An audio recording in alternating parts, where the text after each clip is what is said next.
And I guess here in 1990, I still feel like a pioneer. However, I think there's one here who probably really qualifies for that label of pioneer, and he's our dinner speaker tonight. Please welcome from Simi Valley, California, Roy Kay, to talk to us about the 10th step. Thank you.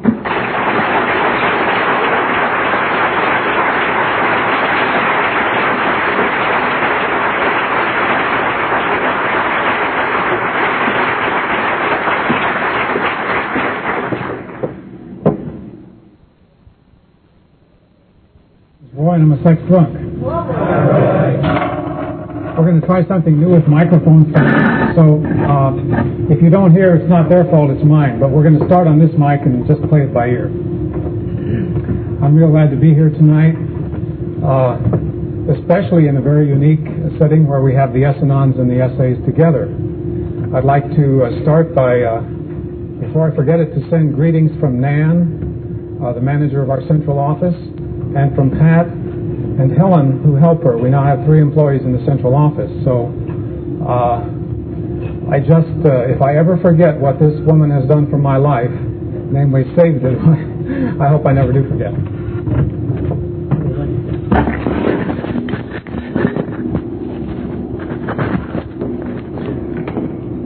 And so Nan sends her greetings, and she's just a very, very lovely person. How many of you have ever met Nan in person? Very, very good. She wanted to come to this convention. As a matter of fact, one of the things we're wrestling with is leaving it up to the various conventions on whether they want to invite her or not, and whether to pay her expenses or not. The expenses she's come to, she has always paid her own, out of her own pocket. She's a non-sexaholic secretary. Came in April of '84. By the way, any of you who, she reminded me to tell you that any of you who are not on our essay mailing list for the newsletter, the newsletter is free. We anticipate that it will always be free. There will not be a subscription price, and it comes out about 4 times a year, and it has the calendar of events, group news, member news, and other tidbits and stuff like that. And all you have to do is write or call the central office and say you want to be put on the mailing list for the newsletter, and you'll get it free. It's the one point of contact we have so far with the worldwide membership. I brought 3 books up here with me, and these are the new Member Stories. Member Stories 1989. This represents something that we've been trying to get for a long time, and those of you that have taken the essay know that we went through a process of announcing groups and intergroups in the world to submit stories of members that were 3 years sober or more. And this is the result of that effort. Nan in the central office coordinated that effort, and they were submitted to the literature committee, which read them blind. All of the names and groups and other identifying features were taken out, were deleted, and only Nan knew the identities of these people. Unless, of course, some of us happen to guess, but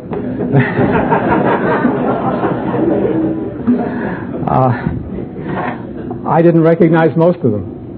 But anyhow, through a long process, the literature committee has decided on this, and these are now available here. We just got off the press in time, and just barely made it for Nashville, and we really wanted to do that. So we hope that you'll read the stories, because this is where we are. You see, you can listen to me or whatever, but it's the fellowship speaking that really gives us the stories. And we can anticipate in years to come there will be other volumes, Member Stories 19, whatever. I'm going to talk a little about this literature committee because for the last 2 days we have been ensconced up in John Alexander's room and doing great warfare with words and ideas. Not on this book, of course, but on what was supposed to be book 2, Recovery Continues. And that's been going on for I don't know how long, for at least a year. More than that, almost 2 years. So you won't believe this, but just before this evening meeting, we finally decided on, we made the last decision The last correction, the last decision. Now, they were supposed to be done in time for Nashville, but they didn't get done. But we should have those in a few months, hopefully. Don't count on it. But, I forgot to tell you what John just told you, that every word of the forthcoming book, too, Recovery Continues, that's the title, we read aloud to each other. And this was John's suggestion, I believe. And on the SA book, I don't believe I mentioned this before. At the very end process of that editing process, I read every word of the essay book to my wife. And if you don't think that was a tough experience, that was a marvelous experience. There is something about reading it to somebody, especially your wife, or to even another SA member. So God is doing for us what we cannot do for ourselves. I'm supposed to talk on the 10th step. My name's Roy. I'm a sexaholic. Continued to take personal inventory, and when we were wrong, promptly admitted it. I think you've already heard in this convention and with what we've just heard with the Literature Committee, this marvelous process of just working together. You've already heard everything a person needs to know about the 12-step recovery program. We never cited chapter and verse on any tradition, but I believe we were probably battling in our minds, hearts, and pens every tradition there, and every step we needed to just survive. Because I think the essence of this whole illness is ego. When you come down from the sex, which is a symptom, and then the lust, which is just about a symptom, what do we come to? We come to ego. Myself. I'm the real problem. I just happen to choose a sexual framework in which to express my spiritual illness. So I need a continuing process, or I just can't get well. And I really don't know what I'm going to tell you, but all I can do is bear witness to the truth of my experience. And I'm just so pleased to be sober today. My sobriety date is January 31st, 1976, and so I'm very close. And to be here in Nashville at that 31st will be a very, very. It's just an interesting experience for me. So I'm grateful to be here. I went into Alcoholics Anonymous about 15 and a half years ago, not to stop drinking alcohol. I didn't know I was an alcoholic. I went into Alcoholics Anonymous to stop killing myself with sex and lust. I had started masturbation at the age of 8 in total innocence as a child. By the time I was a senior in high school, it was a mad compulsion where I had to, at any cost, find a picture and have sex with myself. It was just an escalation of the innocence, what had started. But I was beginning to feel in those 9 years or whatever it is, the ravaging effects of my disease already. It was interfering with my school, my studies, and everything else. I got in the Navy and started trying to stop masturbating. I'd never gone out with a girl, I'd never gone out with anyone, I had never touched a girl. And I didn't have to. It's amazing when you read these member stories. We've got just about every spectrum of our illness represented. Every sex, every kind of acting out, whatever. And almost 100% the common denominator is masturbation. I wasn't able to say that word in SA for years. I'd feel funny saying it. And you'll even see some of the relics of that. Sex with self seems better than using that terrible word. But thank God we can come to a convention, 300 people, and we can talk about it, and our wives are here.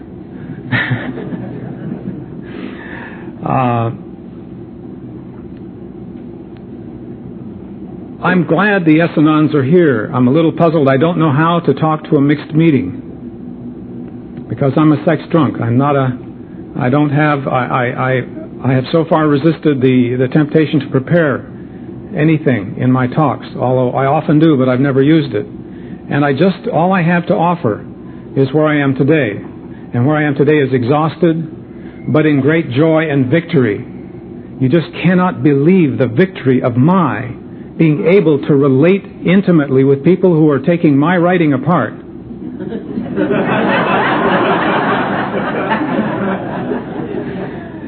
And I just cannot believe. I mean, I'm in a state of wonder. I'm still in a state of shock. And I can't believe how three others, with the package of defects that they have,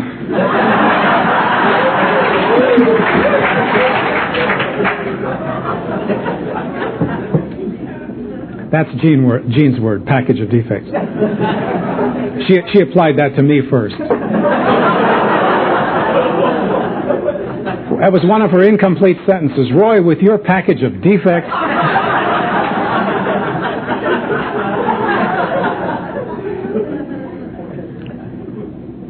But I'm glad you're with me tonight because, you see, I need you. I need you. And one of the amends I have to make to the fellowship is that my codependency got to where I got stressed out so much that I wasn't taking care of myself. I was playing leader, and I was playing whatever, playing central office, and I was not taking care of myself. I've been taking care of myself for the last year and a half. But I still, now I can need you as a peer. Now I can need you, and I have to go to meetings today where no one knows who I am, where I can be a beginner in my own way, where there are people there who have what I want, and where I'm willing to go to any lengths to get it. And while I'm at it, let me just urge to any person who calls himself a founder of a group or the one who starts a group, it's a tricky position. And the casualty rate, the statistics of casualty rates for that position are higher than just the average member. And it's tough. Don't get caught in the trap I got caught in and paint yourself into a corner. So I thank God for the 12-step movement. The 12-step movement is moving, and we don't know where it's moving. SA is just a small part of that movement. It started about 55 years ago. Continued to take personal inventory. When I got sober, when I first got sober, I thought my only problem was lust, because I was on the school ground as a substitute teacher, and I was just in conflict, torn with conflict on every skirt that walked by, every teacher, almost every student. So withdrawal for me was just obvious. The only problem I've got is lust. It really wasn't sex because I was in abstinence. My wife and I had separated. But I quickly saw in sobriety that my real problem was resentment. That was my next problem. Recovery continues. My next phase was fear.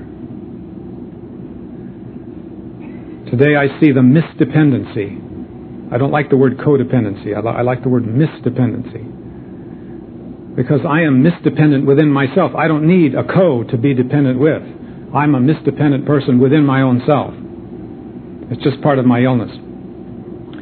What happened when I started taking inventory was in my first 2 years of sobriety, I got an AA sponsor, did my 4th step, and that opened the door. But I quickly saw that my real problems were the defects I had in my personality. And if I gave you the litany, you know the litany of those defects. It's kind of a bore to repeat them. But our illness is very, very profound. And by the way, how many people here are at their first, this conference is their first SA meeting? It's amazing, amazing.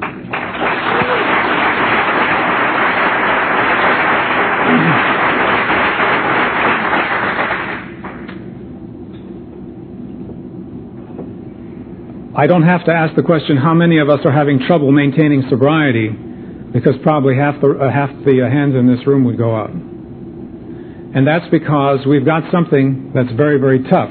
We don't really know what it is yet. We thought it was sex. But once we get sober sexually, we're hit with something, as I was hit with something. I was fat, dumb, and happy in the first 1.5 years of my sobriety. After initial withdrawal, I was going to meetings like mad, working, and I was really proud. I told my old high school buddy one day after 1.5 years of sobriety, I said, I'm a recovered sexaholic. I put it in the past tense. That very day, I lost my sobriety, 1.5 years of sobriety. And I didn't know what hit me. I didn't know that I wasn't really in recovery. that I had sobriety, I had technical sobriety, and I hadn't started the journey of recovery. I thank God today I'm continuing the process of recovery. But for the newcomer here, what I'm trying to say is that I think, and of course anything I say, is just my opinion. You don't have to believe it, you don't have to accept it or anything else. It's just my opinion. We're just in a meeting together and I happen to be the speaker. I feel, for me, sexual sobriety, I'll reword it. I'll say, for me, victory over lust is impossible. I could stop sex on my own without any problem. I put the plug in the jug, went through a little bit of withdrawal, whatever, 30 days, and then I was home free. But the lust was killing me, and I wasn't coming to terms with it, either in my marriage or on the streets.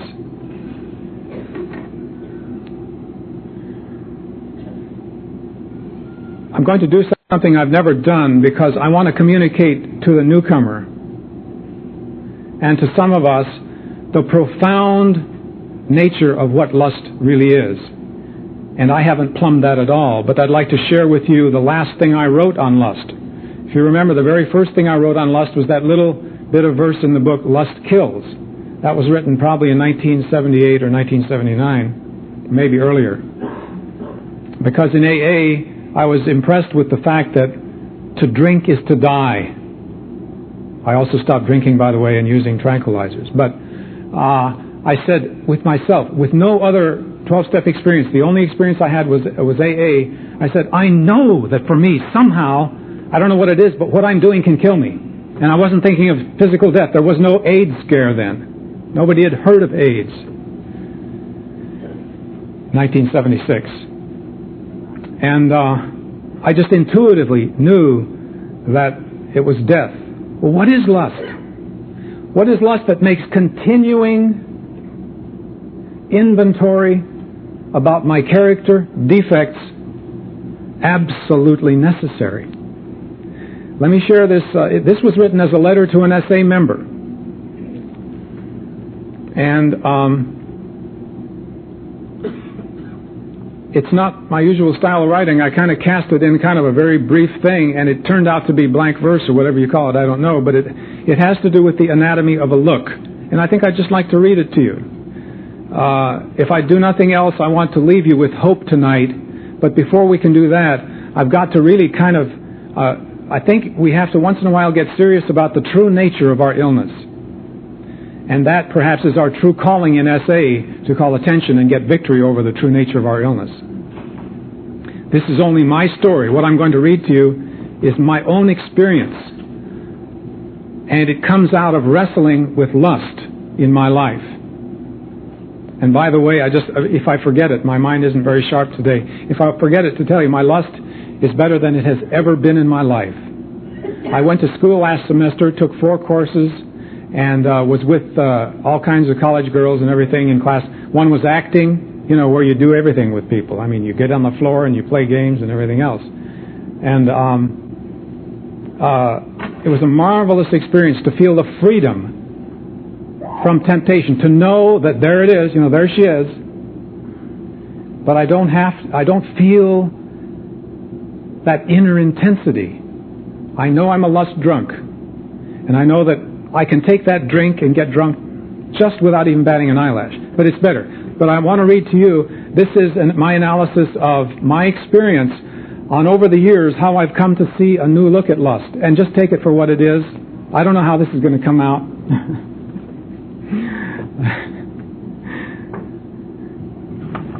Let's give it a try. There she is. I'm going to put on my other glasses, reading glasses. Be easier. By the way, I got to confess to this. I submitted, in the pre-verse version of this, I put this in book 2. I said, hey, that'd be really good. The fellowship ought to know this. And this is one of the things we kicked out today. So I got to get it in there.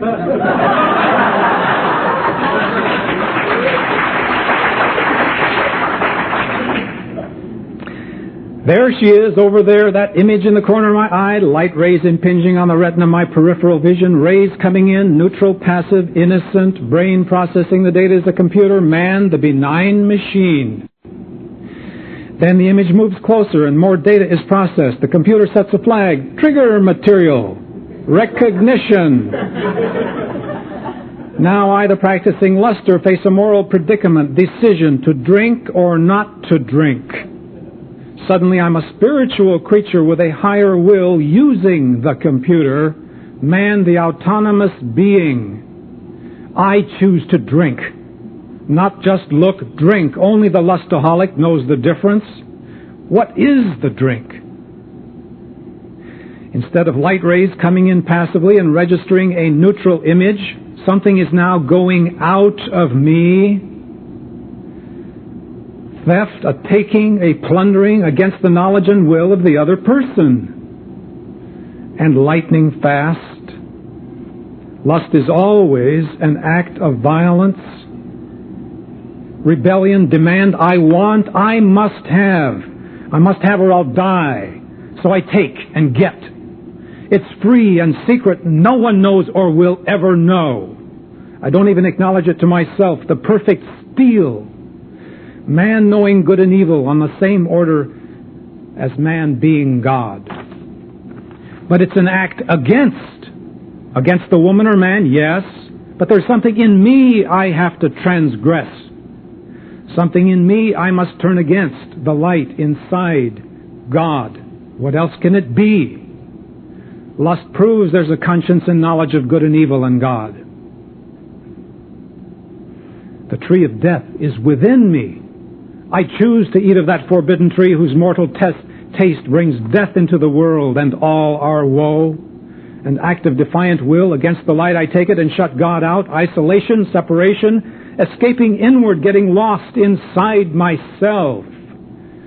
Losing myself, but seeming to gain a shot of life. And instead of the image serving oneness with that person, I choose to use it against the natural perversion.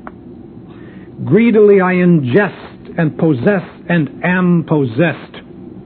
The one glance is enough. I now process the image any way I choose. It's no longer a person out there. It's something in here. A part of me. The image is invested with a supernatural power and presence larger than life, infused with spirit to fill the God emptiness within, spiritual intercourse with myself. Or is it? This creative power I get is from being in the image of God. That's what I use to imbue this thing with its supernatural force. Thus I pervert the very image of God. And this is what I want and must have. It's taking me out of myself, mood-altering, mind-altering, self-transcending, spiritual ecstasy. What power! I'm in total control. I create and possess. I am God. The saliva of the false god juices a voracious appetite. I gulp and devour this inner entity and am devoured. Lust is self-consuming. I'm doing this all to myself. No wonder it unleashes the negative force, rage, and the whole litany of my sins. And what was once neutral, innocent reality, a person out there, a mere picture in the brain, is now a perversion, twisted distortions of reality out of the inner darkness.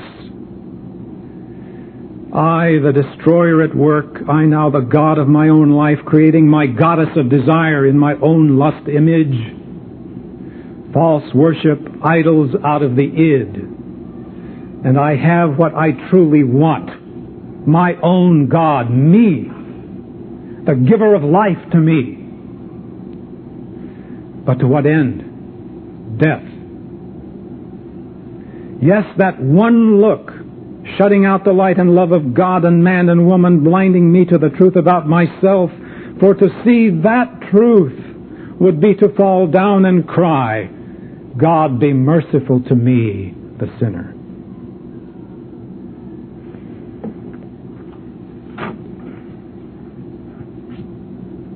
That's what I have to deal with in continuing to take personal inventory. That's the hooker. That's why we're here. Don't kid yourself. And if you want to find out, just get sober from sex. And stay sober. And you'll find this thing that we had to have. Now, the price of recovery is so high, most of us don't make it in the sexual addiction programs. It's not like AA, 50%. The larger your groups get, the newcomers will come in droves and leave in droves. The payoff of lust is too great for most people because we don't want to die. And for me, to die to my lust is to die to the goddess, the God of my life, the only thing that the source of the feeling of life and energy that nothing else gave. And so I die daily by the grace of God in this fellowship. And it's a marvelous experience to die to my lust, to die to my resentment, to die to my fear, to die to my judging, unforgiving spirit, to die to my controlling codependency, my misdependency, to die to my inability to relate to other people comfortably, to die to the imprisoned reactions of my childhood past, too.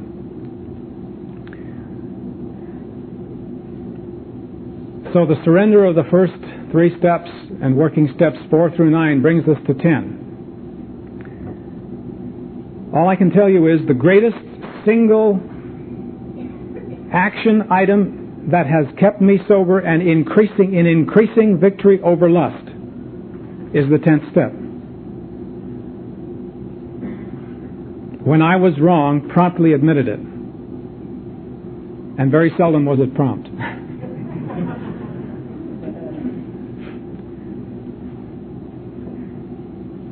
I've backslidden on the time period of that promptness. You know, I've made it short and then gotten bigger, and then I try to get it shorter, and it goes. But the greatest single effort, it started with my wife. The amends making, the taking of the 10th step, the personal inventory, and it continued with my wife, and it continues with my wife. The toughest place to work this program is my own home. Toughest place. We were just talking today. I was just talking today with one of our newcomer brothers, and we were discussing the difficulty of the sobriety imperative for single people in SA, and I was sharing with him the comment of many of our single and married people when we get to know each other well in meetings.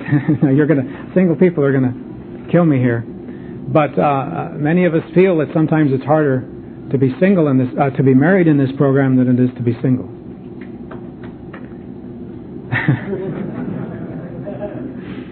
But lust knows no gender. Lust no, we have a common problem.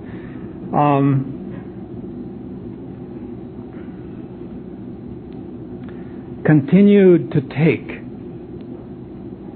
Nobody could take that for me. All the people that take my inventory and then that took it, it doesn't help me a bit. I have to take.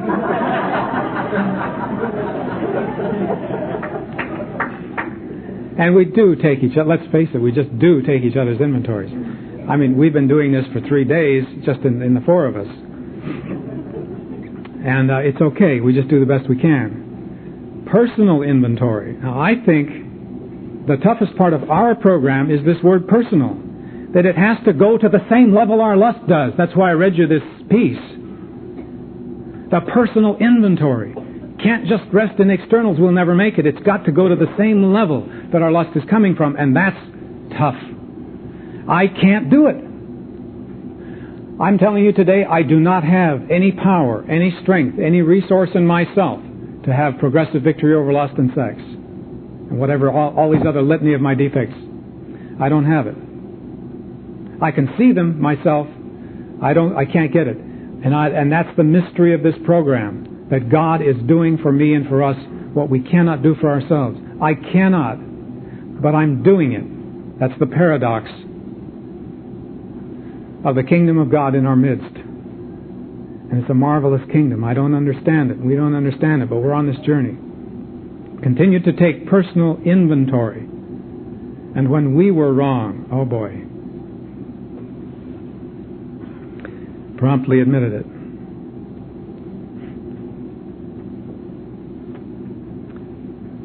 There are two of the most difficult amends I've ever had to make. One was to my former boss at Teledyne, and he was an ex-Marine Corps man. And he, if he wasn't a DI, he should have been.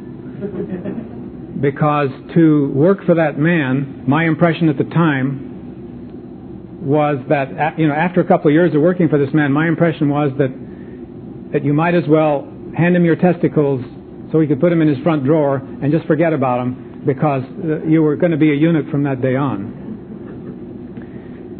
And I resented that man.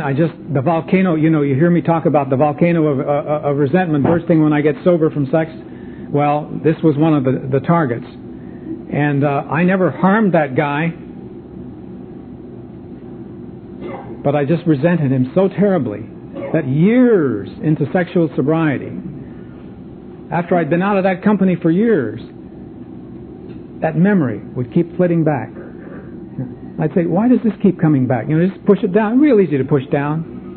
Real easy. You know what it takes to push these things down? We have a whole arsenal of weapons. Just so easy. I can do it with 2 soda crackers. Or a flip through a magazine. Oh, I got to tell you something before I finish this amend. On the plane coming out here. Very, very interesting. First of all, this big guy with the big hat sits in front of me, and he's coming in with this huge cup of... I've never seen a cup of coffee that big. And he sits down and he drinks it. The guy next to me has ordered one small cup of coffee from the stewardess, and he drinks it. The front seat for an hour was vibrating in front of me. The guy, physically his body was vibrating. The guy next to me he's a geologist, a young man, intelligent, whatnot. After he drank his cup of coffee, I shouldn't be telling this, his left leg was jumping up and down I timed it for 30 minutes. After 45 minutes, he got over it, and he was okay. And I went through this, and it just reminded me of one of the things I had. But that's just a prelude to what I'm going to say.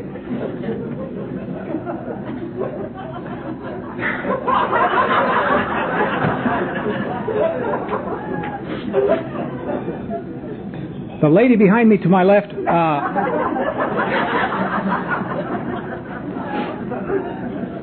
wasn't drinking coffee. She was flipping through the magazine. Flip, flip, flip, flip, flip, flip, flip. And I identified myself in all of these 3 people. And I just sat there and looked. And we had a bunch of these Nashville music types there in the whole airplane. I went up and down the aisles and see these people with their laptop computers or their hats or their long hair or whatever. By the way, what is that hair for?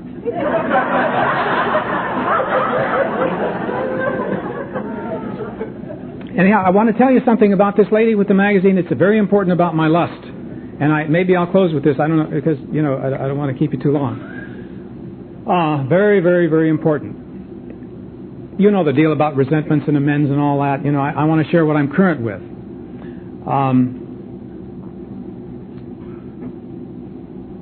I noticed, I've been doing some research on the impact of images on man. And I read 2 books. One was written by a psychologist at Harvard in 1916 on the psychology of the photoplay. That's what they called it then. Another was written on photography, a critical analysis of photography. The reason I'm doing research on the impact of images on man is my whole life has been impacted by images in my disease. And I want to see more of it. Now that, I'm a little free of my obsession and everything, I want to understand it more, because I feel part of our problem, part of what has contributed to our problem, is the cultural addiction in which we live and move and have our being.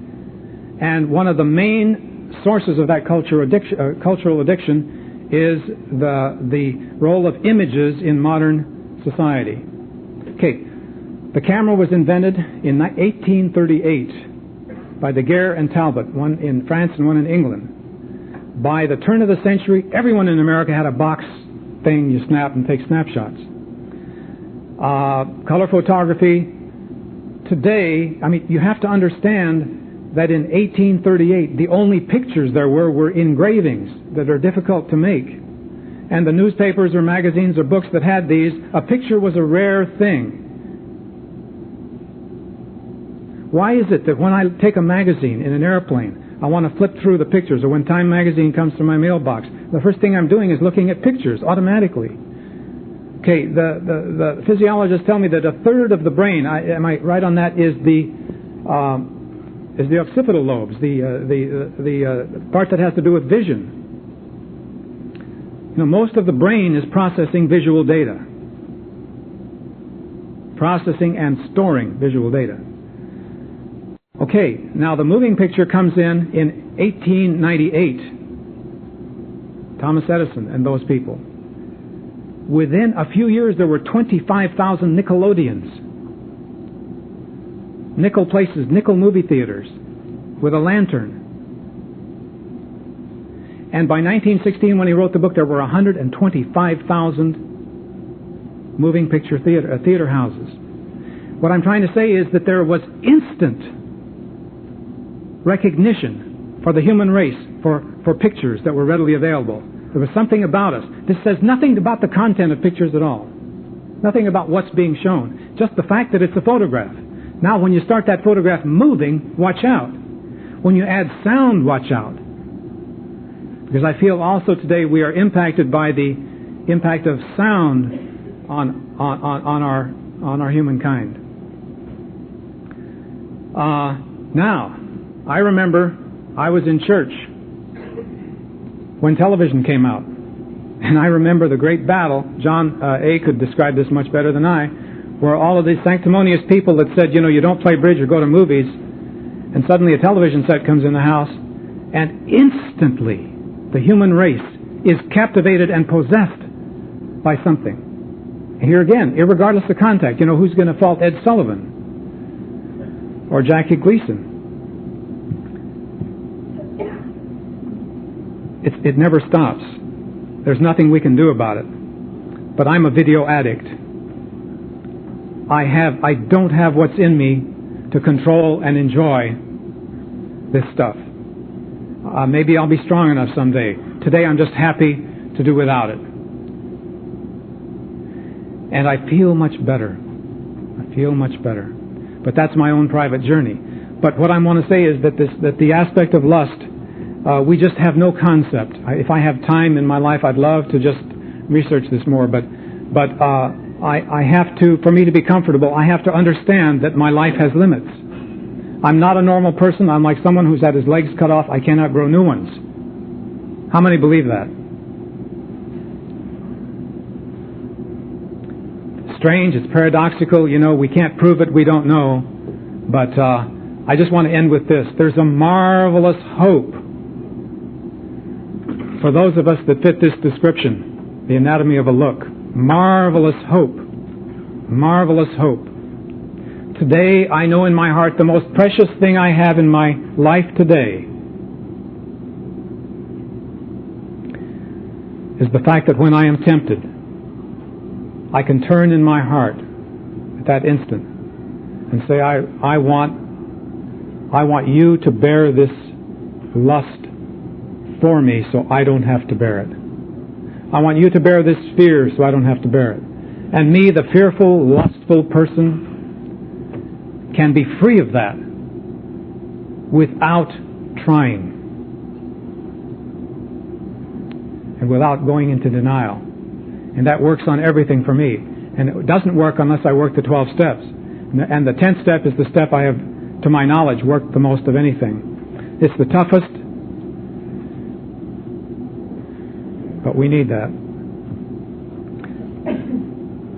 I want to close with a personal story about what happened to me last weekend with my grandchildren.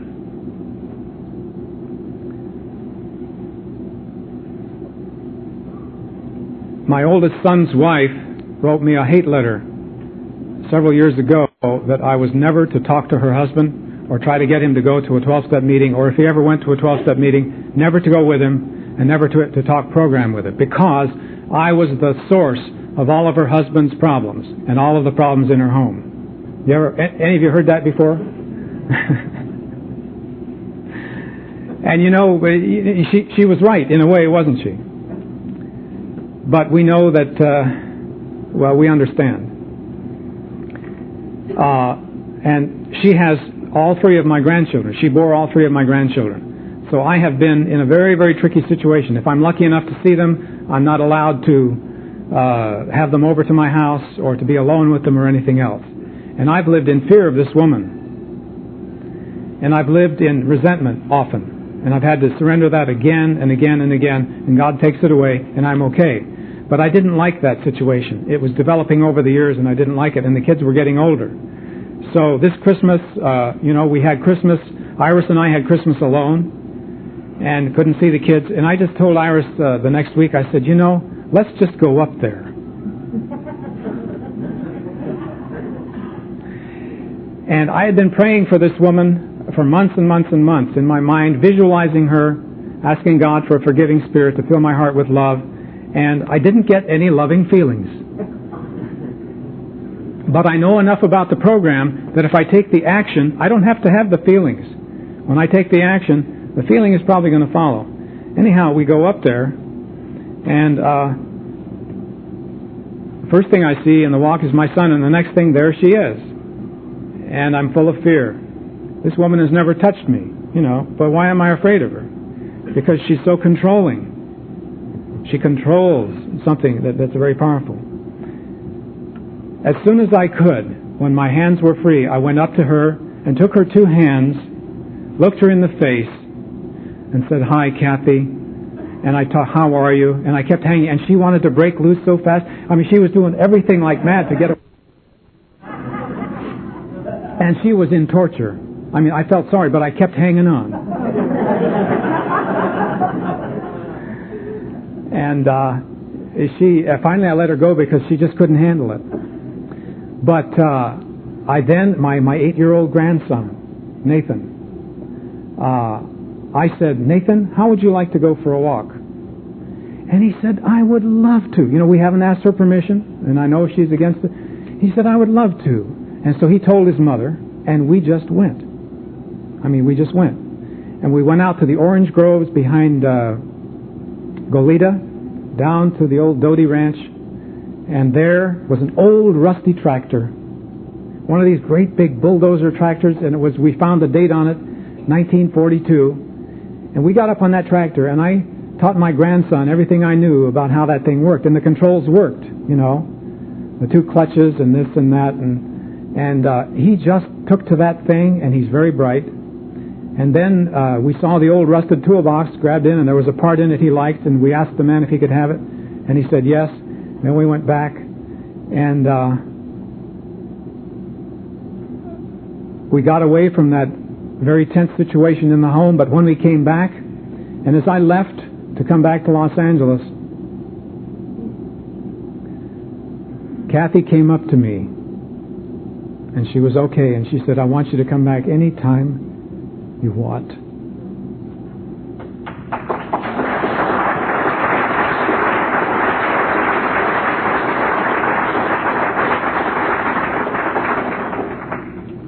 I'm here to tell you that the new people, the people that are slipping, people still in bondage to lust, sex, resentment, fear, don't despair. Keep coming back. Thank you.